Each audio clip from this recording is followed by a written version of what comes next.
Dans cette vidéo, on va continuer notre exercice de raisonnement par l'absurde et on va travailler la troisième et la quatrième question. Comme vous voyez dans la troisième question, on veut montrer que, quel que soit n dans n, on a n plus 1 sur n plus 2 n'appartient pas à l'ensemble n, c'est-à-dire ce n'est pas un entier naturel.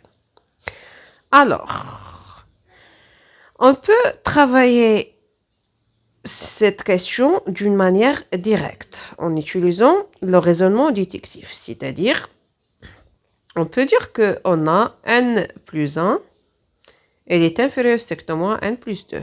Bien sûr, cela est vrai car 1 inférieur à 2, puisque 1 inférieur à 2, alors n plus 1, si on lui ajoute n à les deux membres, on trouve que n plus 1 est inférieur à n plus 2.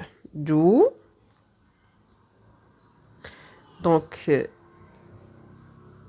n plus 1 sur n plus 2 est inférieur strictement à 1. Et bien sûr, elle est supérieure strictement à 0, car n plus 1 il est positif strictement, et n plus 2 aussi est strictement positif. Alors, comme vous voyez, n plus 1 sur n plus 2 est compris entre 0 et 1, donc forcément,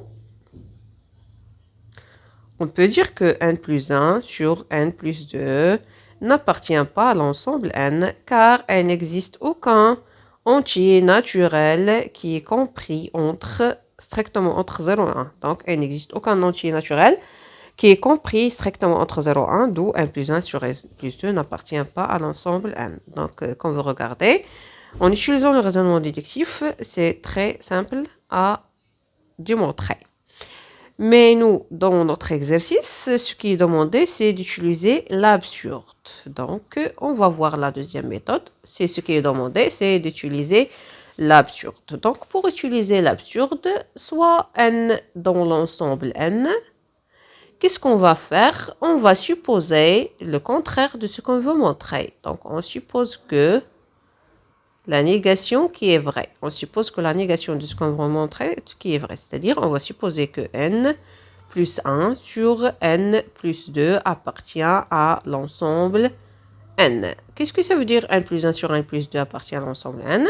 C'est-à-dire, alors, il existe un entier naturel k dans l'ensemble n, tel que n plus 1 sur n plus 2 égale à k. Donc, n plus 1 sur n plus 2 égale à k.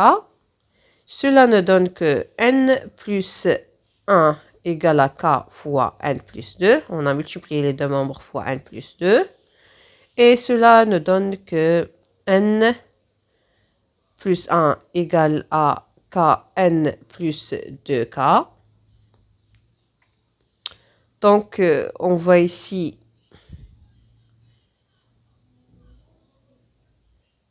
donc n moins kn égale à 2k et on va mettre 1 dans l'autre côté, donc 2k moins 1, c'est bon. Donc, on met kn dans la côté qui existe à gauche, donc elle nous donne n moins kn, et 1, on va la mettre ici dans la côté droite, donc elle nous donne 2k moins 1. D'accord. On a regroupé les n à gauche et les nombres à droite. Donc, on peut ici, comme vous voyez, on peut factoriser par n. On va trouver n facteur de 1 moins k égale à 2k moins 1. Si on veut ici diviser par 1 moins k, on n'a pas le droit de diviser par 1 moins k, sauf si k est différent de 1. Donc, avant de diviser sur 1 moins k, on va traiter le cas de k égale à 1. Bien sûr, avant le cas de k égale à 1, il existe bien sûr k égale à 0, car k il est dans l'ensemble n, puisque k il est dans l'ensemble n. Donc, l'ensemble n il commence par 0, 1, 2, etc. Donc, on va traiter le k égale à 0 et le k égale à 1 pour arriver à k supérieur strictement à 1, c'est-à-dire différent de 1. Ainsi, on peut diviser sur 1 moins k. Si k égale à 0, alors, on aura ici n fois 1 moins 0 égale à 2 fois 0 moins 1. C'est-à-dire, on aura n fois 1, donc c'est n, égale à moins 1. Absurde. Pourquoi? Car on sait que n, elle est dans n, et ici nous avons trouvé que n égale à moins 1, donc n'appartient pas à l'ensemble n. C'est bon?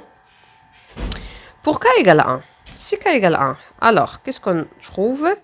1 fois, n fois 1 moins 1 égale à 2 fois 1 moins 1. C'est-à-dire, on va trouver que n fois 1 moins 1, c'est 0, égale à moins 1. 2 fois 1 moins 1, donc, égale à 1. 2 fois 1, c'est 2, moins 1, c'est 1. Bien sûr, absurde. Pourquoi? Car bien sûr, 0 et 1 ne sont pas égaux. Alors, il nous reste maintenant à traiter le cas supérieur à 1. Cas supérieur à 1, il va nous donner que n plus 1 sur n plus 2 égale à k. Elle va nous donner que n égale à 2, k moins 1 sur 1 moins k. Ici, on a le droit de diviser par 1 moins k. Pourquoi? Car k, elle est différente de 1, car elle est supérieure strictement à 1. Donc, on peut ici factoriser par le moins. 1 moins k, c'est moins k moins 1. Donc, on factorise par le moins ici. Donc, c'est moins k moins 1. Donc, ici, on a factorisé par ce moins-là. Alors, comme vous voyez, on a k supérieur à 1. Il va nous donner que k moins 1, il est supérieur à 0. Et de même, k supérieur à 1, elle va nous donner que 2 fois k, elle est supérieure à 2. C'est-à-dire que 2 fois k moins 1 est supérieur à 1. Alors, 2k moins 1 est supérieur strictement à 0. Donc, je répète, k supérieur à 1, elle nous donne que k moins 1 est supérieur à 0. Et elle nous donne aussi que 2k moins 1 est supérieur strictement à 1, c'est-à-dire supérieur strictement à 0. Donc, qu'est-ce qu'on peut conclure? On peut conclure que n qui est égal à moins 2k moins 1 sur k moins 1, elle est strictement négative, car le numérateur et le dénominateur, elles sont toutes les deux positives. Alors, qu'est-ce qu'on peut conclure? C'est absurde. Bien, contradiction. Contradiction avec quoi? Avec le fait que n appartient à l'ensemble n. Donc, n dans n, elle ne peut pas être négative. D'où ce qu'on a supposé, elle est fausse, c'est-à-dire que n plus 1 sur n plus 2 n'appartient pas à l'ensemble n.